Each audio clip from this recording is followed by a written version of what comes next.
بسم اللہ الرحمن الرحیم. حکومتیں جو منتخب ہوتی ہیں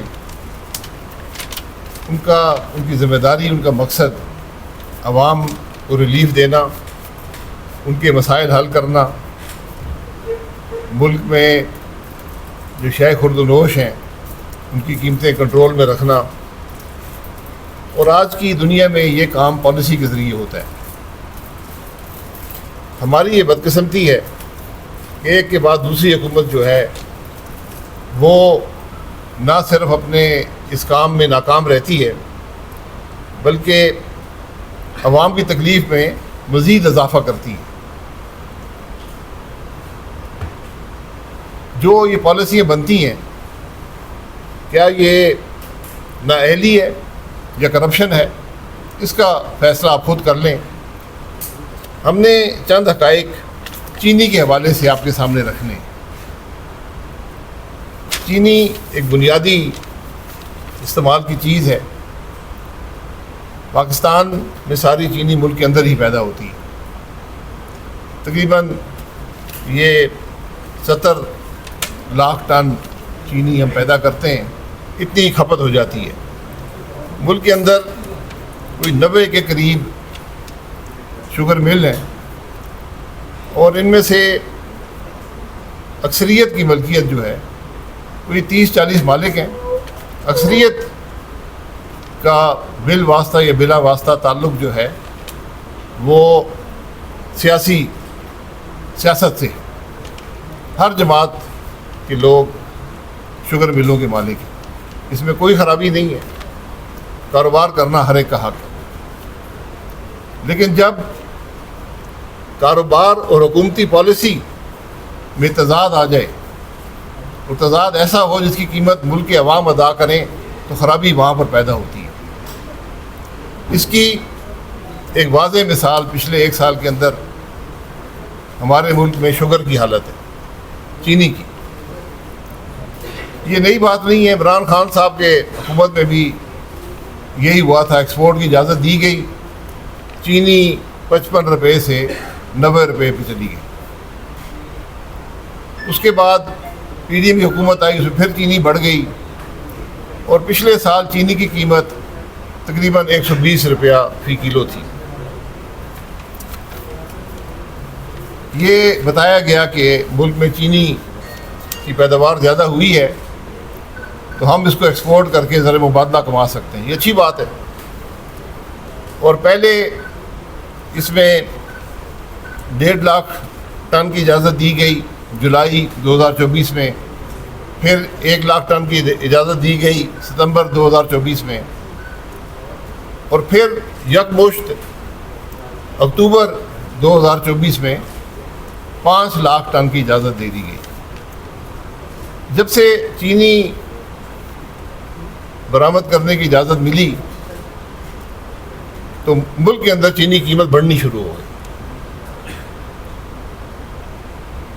مختلف کمیٹیاں حکومت بناتی رہتی ہے. اس دفعہ چینی پہ کچھ زیادہ کمیٹیاں بن گئی. جس طرح ملک کا سب سے بڑا مسئلہ چینی کی درآمد تھا.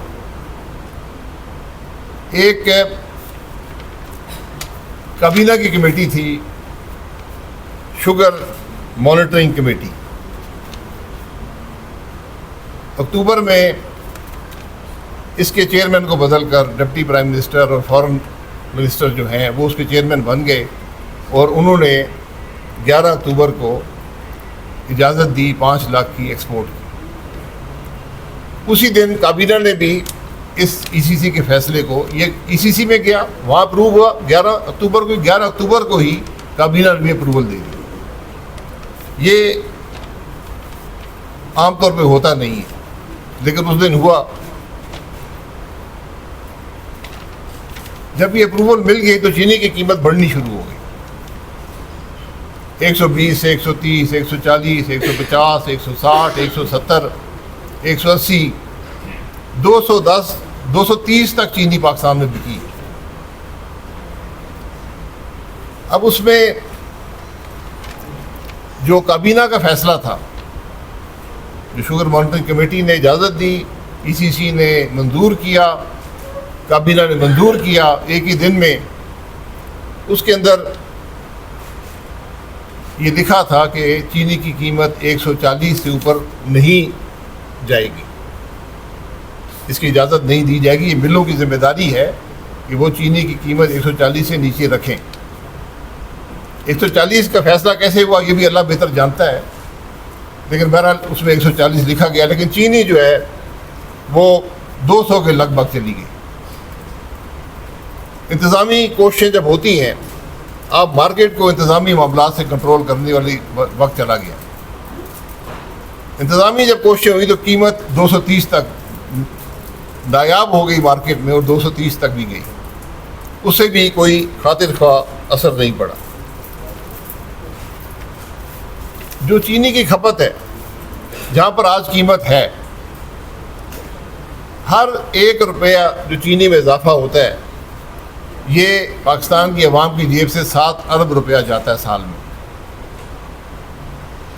اگر چینی کی قیمت میں 50% اضافہ ہو گیا اور چینی کی قیمت جو ہے وہ 120 سے 160 پہ چلی گئی، 180 پہ چلی گئی، تو یہ سارا سال تو اتنی نہیں تھی، لیکن بہرحال یہ 300-400 ارب روپیہ جو ہے یہ پاکستان کے عوام کی جیب سے چینی مل کے مالکان کو چلا گیا۔ نہ یہ کسان کو گیا، نہ یہ کسی آڑتی کو گیا، نہ یہ ریٹیلر کو گیا،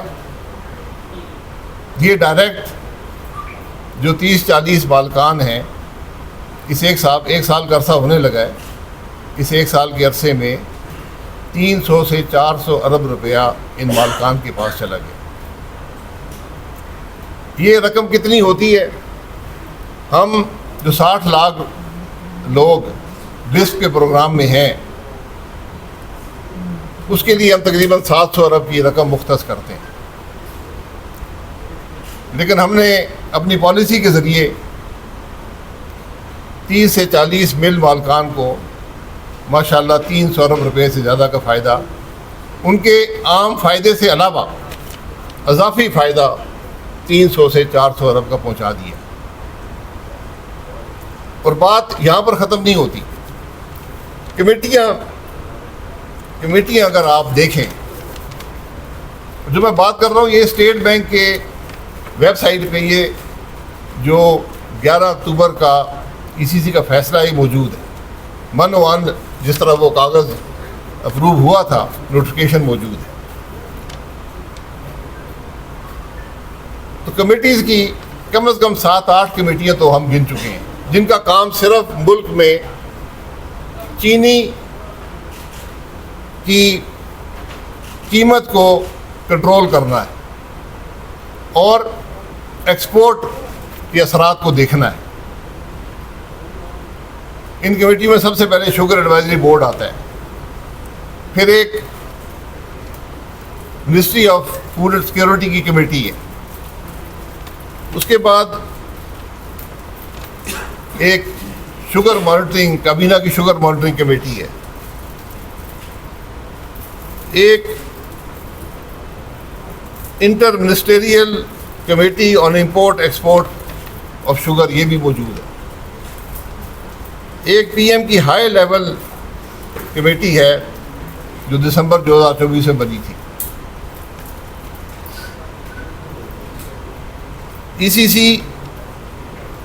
وہ بھی اس کے اندر اس کا بھی اثر ہے، کابینہ کا بھی اثر ہے، اور ایک قومی اسمبلی کی کمیٹی بھی ہے۔ یہ سب ملک میں چینی کی پیداوار، چینی کی مارکیٹ میں دستیابی اور چینی کی قیمت کی نگرانی ان کے ذمہ ہے۔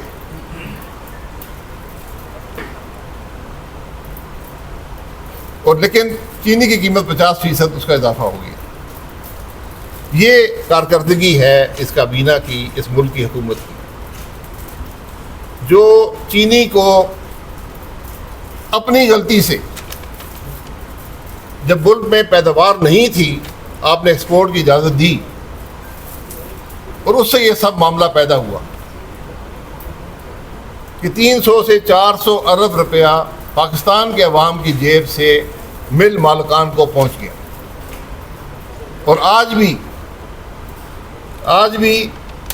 1 ارب روپیہ یومیہ، میں آج جس دن بات کر رہا ہوں 4 اکتوبر کو، 1 ارب سے زیادہ روپیہ یومیہ پاکستان کے عوام کی جیب سے مل مالکان کو جا رہا ہے.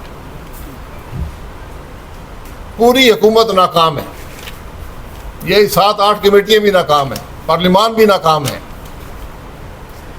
کیا مل مالکان چینی کے اس ملک میں اتنے طاقتور ہیں کہ پوری حکومت ان کے سامنے بے بس ہے؟ میں آٹے کی بات آج نہیں کر رہا، آٹے کا کام تو اس سے بھی آگے بڑھ گیا ہے. یہ آج کیفیت ہے ملک کی. ملک میں گورننس کی یہ حالت ہے. یہ وفاقی حکومت ہے جو چینی کے معاملے میں پڑی ہوئی ہے، اور چینی کی قیمت اس پچھلے 1 سال کے اندر 50% اضافہ ہو چکا ہے.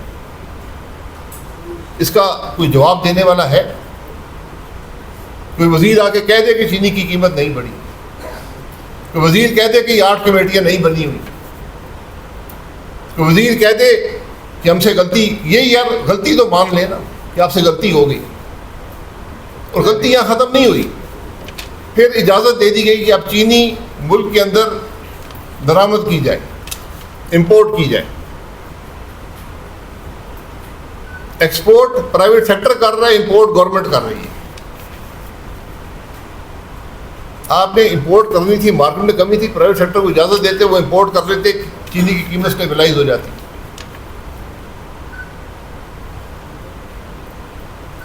اس وقت بھی، آج بھی جب ٹی سی بی کا ٹینڈر ہوا، ملک میں دنیا میں چینی کی قیمت $540 تھی،